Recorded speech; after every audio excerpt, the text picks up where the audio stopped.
जय श्री राधे राधे दोस्तों, आप सभी का आपके अपने YouTube चैनल अध्यात्म भक्ति में बहुत बहुत स्वागत है। आइए आज आप सब सुनेंगे श्रावण मास महात्म्य कथा में 24वें अध्याय की कथा। अब तक यदि आपने पिछले अध्यायों की कथा का श्रवण नहीं किया हो तो चैनल पर वीडियो अपलोड है, आप वहां से जाकर पिछले अध्यायों की कथा का श्रवण भी कर सकते हैं।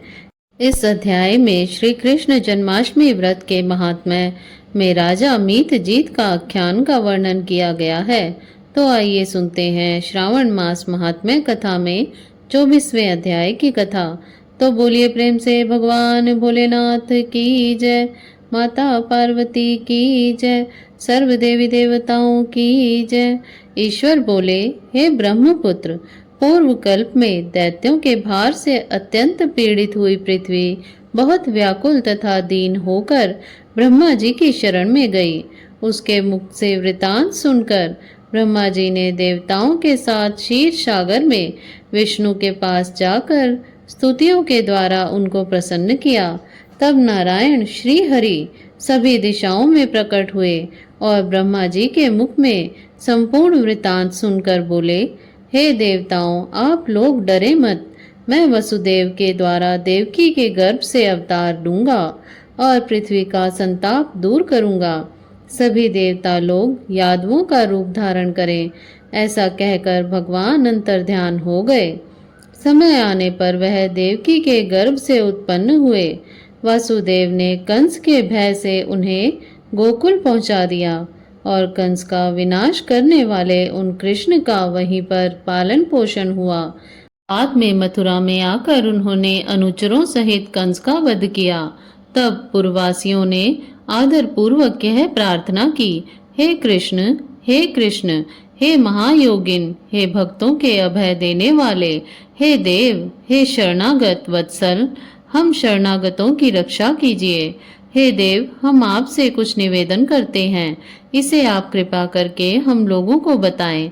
आपके जन्मदिन के कृत्य कोई भी नहीं जानता, वह सब आपसे जानकर हम सभी लोग उस जन्मदिन पर वर्धापन नामक उत्सव मनाएंगे। अपने प्रति उनकी भक्ति, श्रद्धा तथा सौहार्द को देखकर श्री कृष्ण ने अपने जन्मदिन के संपूर्ण कृत्य को उनसे कह दिया। उसे सुनकर उन पुनर्वासियों ने भी विधान पूर्वक उस व्रत को किया। अब भगवान ने प्रत्येक व्रतकर्ता को अनेक वर प्रदान किए। इस प्रसंग में एक प्राचीन इतिहास भी कहा जाता है। अंग देश में उत्पन्न एक मितजीत नामक राजा था। उसका पुत्र महासेन सत्यवादी था तथा सन्मार्ग पर चलने वाला था। सब कुछ जानने वाला वह राजा अपनी प्रजा को आनंदित करता हुआ उनका विधिवत पालन करता था। इस प्रकार रहते हुए उस राजा का अकस्मात दैव योग से पाखंडियों के साथ बहुत काल पर्यंत साहचर्य हो गया और उनके संसर्ग से वह राजा अधर्म परायण हो गया। वह राजा वेद, शास्त्र तथा पुराणों की बहुत निंदा करने लगा और वर्णाश्रम के धर्म के प्रति अत्यधिक द्वेष भाव से युक्त हो गया। हे मुनि श्रेष्ठ, बहुत दिन व्यतीत होने के पश्चात काल की प्रेरणा से वह राजा मृत्यु को प्राप्त हुआ और यमदूतों के अधीन हो गया।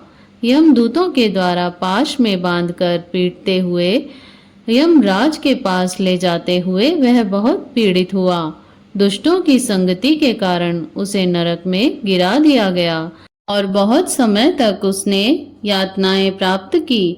यातनाओं को भोगकर अपने पाप के शेष भाग से वह पिशाच योनि को प्राप्त हुआ। भूख व प्यास से व्याकुल वह भ्रमण करता हुआ मारवाड़ देश में आकर किसी वैश्य के शरीर में प्रवेश करके रहने लगा। वह उसी के साथ पुण्यदायिनी मथुरापुरी चला गया। वहां पर पास के ही रक्षकों ने उस पिशाच को उसके गृह से निकाल दिया। तब वह पिशाच वन में तथा ऋषियों के आश्रम में भ्रमण करने लगा। किसी समय दैव योग से श्री कृष्ण जन्माष्टमी के दिन व्रत करने वाले मुनियों तथा द्विजों के द्वारा महापूजा तथा नाम संकीर्तन आदि के साथ रात्रि जागरण किया जा रहा था। वहां पहुंचकर उसने विधिवत सब कुछ देखा और श्री हरि की कथा का श्रवण किया। इससे वह उसी क्षण पाप रहित, पवित्र तथा निर्मल मन वाला हो गया।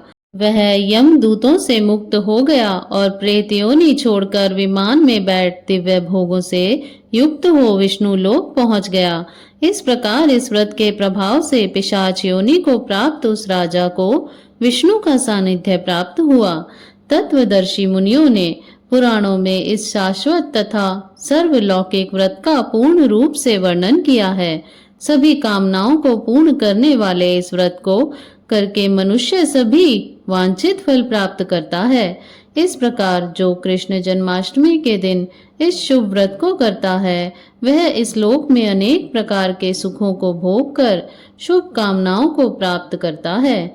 हे ब्रह्मपुत्र, वहां वैकुंठ में 1,00,000 वर्ष तक देव विमान में आसीन होकर नानाविध सुखों और उपभोग करके अवशिष्ट पुण्य के कारण इस लोक में आकर सभी ऐश्वर्य से समृद्ध तथा सभी अशुभों से रहित होकर महाराजाओं के कुल में उत्पन्न होता है। वह कामदेव के समान स्वरूप वाला होता है। जिस स्थान पर कृष्ण जन्मोत्सव की उत्सव की विधि लिखी हो अथवा सभी सौंदर्य से युक्त श्री कृष्ण जन्म सामग्री किसी दूसरे को अर्पित की गई हो अथवा उत्सव पूर्वक अनुष्ठित व्रतों से विश्व श्रेष्ठा श्री कृष्ण की पूजा की जाती हो, वहां शत्रुओं का भय कभी नहीं होता है।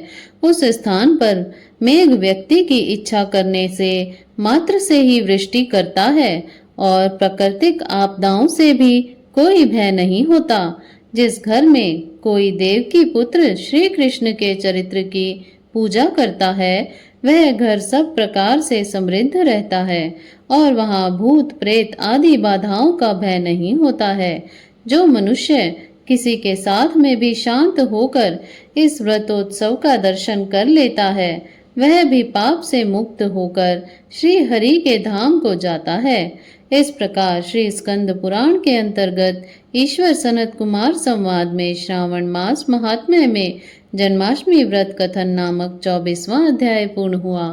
तो बोलिए प्रेम से भगवान भोलेनाथ की जय, माता पार्वती की जय, सर्व देवी देवताओं की जय।